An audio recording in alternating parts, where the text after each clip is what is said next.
16 years ago, the Board of Trustees of Carnegie Mellon recruited a new president to lead the university. Dr. Cohon was the dean of the School of Forestry and Environmental Sciences at Yale. He took the helm of a university that had built its reputation on engineering, especially in computer-related sciences, and he took it international, building a global presence. Dr. Cohon steps down at the end of June. His successor will be Dr. Subra Suresh, the director of the National Science Foundation. And Dr. Cohon is back with us for a bit of an exit interview. Welcome back. Thank you. You know, I remember we had you on this program, actually it was on another station, as we say in TV, 16 years ago when you first came on board. And you really talked a little bit about your hopes for Carnegie Mellon. And I remember one of the things that struck me was you sort of recognized its technical and engineering skill, right, but you hoped over time it would become better rounded as a university in a number of different ways. So how'd that work out for you? It worked out great. I'm really proud of that. The university just continued to evolve and get better. Every one of our 7 colleges, I would say, is better today than it was 16 years ago. So you're right, engineering, computer science, business, and the arts. Those are our traditional areas of strength, and they're even stronger today. We're really proud of that. But our public policy school, humanities and social sciences, the basic sciences, those colleges have thrived as well. And we are a better rounded university. We're a better university generally, while still building our core strengths, and I couldn't be happier about that. You started with a great foundation. I mean, Dick Syatt, your predecessor, had obviously really positioned. And Robert Moravian. And Robert Moravian, too, that's right, true, who also played a tremendous role, as you have, in terms of civic leadership in Pittsburgh as well. But they've given you a lot of momentum to play with. Absolutely. What really made it possible to get the university to where it is today during your tenure? Well, it's a great point that you just made. I really was just building on what they had established. And in a way, they had started the university on this upward trajectory, and I just kept trying to move it that way. And there was no magic to it. It was being strategic. Dick Syatt was the real master of that.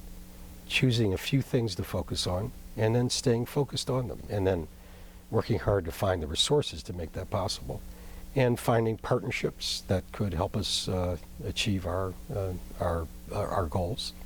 And there's been a lot of progress. You mentioned Dr. Moravian, of course, played a big role in sort of redefining the competitive position of Pittsburgh and sort of pointing us in the direction toward the regional transformation that happened. You know, you kind of continued that tradition as well, of sort of a sense of responsibility for this community, not just for creating a great global university. That's right. I do want to acknowledge what Robert did. I think it was tremendous. He devoted a tremendous amount of time to helping the region develop a plan for itself, for its future.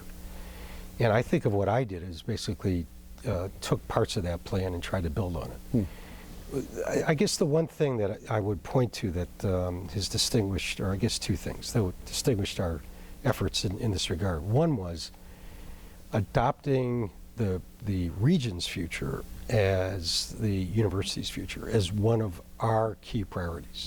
That is, we had 5 strategic priorities, and one of those was Pittsburgh. The second thing was forging the partnerships with Pitt that we have. Mark Nordenberg is a great friend.